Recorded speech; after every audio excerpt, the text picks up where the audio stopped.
अच्युतं केशवं कृष्णदामोदरं रामनारायणं जानकीवल्लभम्।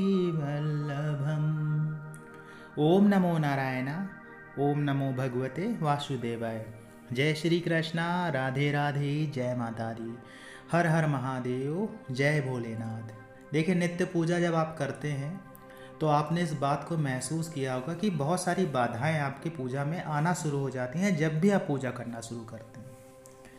देखिए, बाधाएं आने का अर्थ ही यही हो जाता है कि आपकी पूजा बाधित हो जाए। जिस प्रकार से आप अनुष्ठान करना चाहते हैं, जिस भाव से आप अनुष्ठान करना चाहते हैं पूजा का, वो कहीं ना कहीं बाधित हो जाए। एक ही तरह की बाधा रोज रोज आती नहीं है, ये भी सत्य है। और छोटी छोटी ही बाधाएं आती हैं। ऐसा नहीं है कि ज़मीन फट जाएगी, आप उसमें चले जाएंगे, आसमान फट जाएगा या दीवार गिर जाएगी या तूफान आ जाएगा, आंधी आ जाएगा। ऐसी बाधाओं की बात नहीं कर रहे हैं। छोटी छोटी सी बाधाएं, जैसे आप पारिवारिक व्यक्ति हैं और परिवार में रहते हैं और आप पूजा करने बैठ रहे हैं।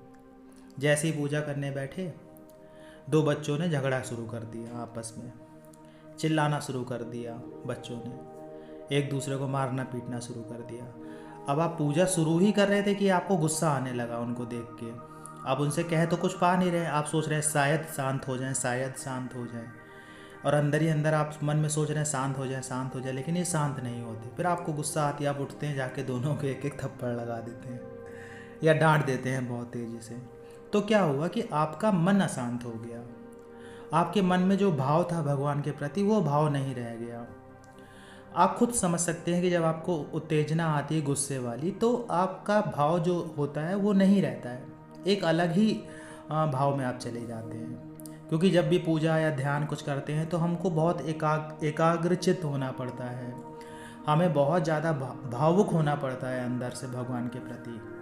भगवान के प्रति हमें प्रेम जागृत करना पड़ता है। जागृत क्या करना पड़ता है? वो जागृत होता ही है जब आप उनके प्रति सोचते हैं। लेकिन जब भी व्यवधान आता है, बाधाएं आती हैं, तो कहीं ना कहीं ये चीज़ रुक जाती है। एक तो ये हो गया। दूसरा क्या होता है, जैसे मान लो आप जॉब करते हो, कुछ भी करते हो, फ़ोन आजकल सभी के पास में। पता चला कि आप जब शुरू करने वाले हैं या कोई पाठ करना शुरू कर रहे हैं, वैसे ही फ़ोन बजना शुरू हो गया। अब वो फ़ोन बजता ही जा रहा है, बजते जा रहा है। एक बार रिंग आएगी, फिर कट जाएगा, फिर वो दोबारा रिंग करेगा, फिर कट जाएगा, फिर दोबारा, मतलब वो आपको इरिटेट करता रहेगा। और आप मन ही मन सोचेंगे अरे कोई उठा के इसको बोल दे कि मैं बिजी हूँ, बाद में फ़ोन करना।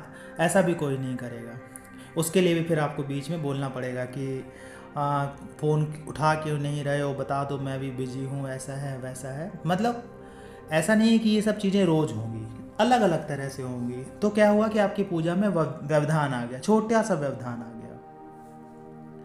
इसी तरह से क्या होगा कि जब भी आप पूजा करने बैठते होंगे, घर में कुछ ना कुछ ऐसा खुटपुट या कुछ भी ऐसा कुछ होने लगेगा। कोई टीवी तेज चला देगा, कोई गाने तेज चला देगा, कोई इस तरह से डिस्टर्बेंस करेगा, कोई तेज तेज बातें करना शुरू कर देगा, जिससे आपकी पूजा में व्यवधान आ जाएगा।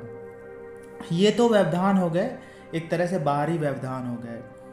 आंतरिक व्यवधान क्या होते हैं? आंतरिक व्यवधान वो होते हैं कि जैसे आप पूजा पाठ करने जा रहे हैं, वैसे आपके मन में गलत ख्याल आना शुरू हो जाएंगे, गंदे विचार आना शुरू हो जाएंगे, उल्टी पुल्टी बातें दिमाग में आना शुरू हो जाएंगी। तो ये भी एक व्यवधान होता है आपकी पूजा को बाधित करने के लिए। आपकी पूजा बाधित होने लगती है, कहीं ना कहीं खंडित सी होने लगती है पूजा। क्योंकि जब आप पूरे मन से नहीं कर पा रहे हैं, आप देखिए, जैसे मंत्र जप कर रहे हो, ओम नमः शिवाय, ओम नमः शिवाय, एक माला पूरी जप कर लिया, लेकिन ध्यान आपका कहीं और था, कहीं और विचार आपके चल रहे थे, कुछ अच्छे विचार चल रहे थे, गंदे चल रहे थे, जो भी चल रहे थे, लेकिन वो व्यवधान हो गया एक तरह से। तो अब ये टॉपिक इसमें भी जुड़ जाता है कि आप ध्यान कैसे लगाएं भगवान का, या भगवान का ध्यान कैसे लगाएं, या हम ध्यान कैसे करें। तो वो भी इसी से जुड़ जाता है कि ये सारे विचार आते रहते हैं और हमारा ध्यान बाधित हो जाता है। इसी तरह से जब आप पूजा करते हैं तो क्या होगा कि आपके अंदर की कुछ ऐसी क्रियाएं होंगी जिसकी वजह से आपको व्यवधान आ जाएगा, छींक आ जाएगी आपको, या आपका क्या बोलते हैं, गैस बनने लगेगी, गैस निकलने लगेगी, डकार आने लगेंगी। तो ये भी एक कारण होता है व्यवधान होने का, आपकी पूजा बाधित होने का। पता लगा कि आपका पेट खराब हो गया, आपको बीच में ही पूजा छोड़ के जाना पड़ रहा है, तो ऐसे ऐसे व्यवधान आना शुरू हो जाएंगे। हो सकता है कि कमर बहुत तेज़ दर्द होना शुरू हो जाए, हो सकता है कि आपका सर दर्द होना शुरू हो जाए। मतलब ये आपकी आंतरिक क्रियाएं कुछ ऐसी होंगी जिसकी वजह से व्यवधान आएगा। अब व्यवधान आने के भी कई कारण होते हैं। छोटी छोटी नज़रें होती हैं जो लगती हैं लोगों की।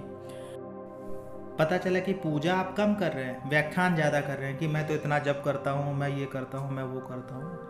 पहली चीज़ तो पूजा पाठ की बातें कभी भी शेयर नहीं की जाती है, ये आपकी बिल्कुल पर्सनल बातें हैं, आपकी 1 to 1 कम्युनिकेशन है आपके और भगवान के बीच में। तीसरे को मत लेके आइए, गुरु हैं तो बात अलग है। तो ये भी एक कारण हो जाता है कि आपकी जो आंतरिक क्रियाएं होती हैं वो आपको कहीं ना कहीं डिस्टर्ब कर देती हैं। और ये सब चीज़ें कई तरह से होती हैं। कभी नेगेटिविटी होती है जो परेशान करती है। नेगेटिविटी कई तरह से होती है। किसी घर की नेगेटिविटी आ सकती है, कोई नेगेटिव व्यक्ति आपके यहाँ आया तो नेगेटिविटी फैल सकती है, विचारों में नेगेटिविटी होती है, तो उसके कारण भी, नकारात्मकता के कारण भी ऐसा होता है कि आपकी पूजा में व्यवधान आता है।